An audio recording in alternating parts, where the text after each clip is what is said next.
Yes.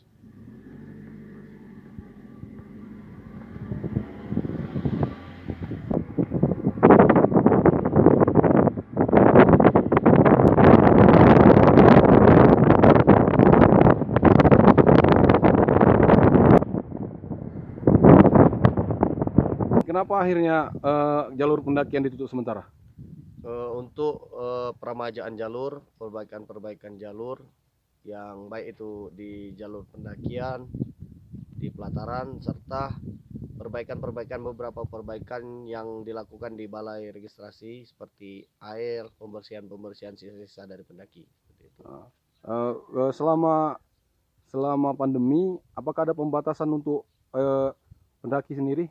Untuk pembatasan kita berlakukan seperti hari-hari besar itu hanya 400 orang per hari. Kalaupun hari normal itu cuman 100 orang pendakian dengan menerapkan protokol kesehatan seperti membawa surat keterangan sudah vaksin dan surat kesehatan dari kesehatan.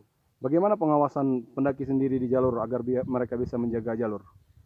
Untuk pengawasannya kita menyiapkan ada beberapa tim, yaitu tim dari shelter dan top dempo sendiri kalau hari-hari besar, sehingga apabila terjadi sesuatu akan lebih cepat pengawasan, baik itu pengawasan tentang sampah, rescue dan lain-lain. Oke, terima kasih Pak Rindi.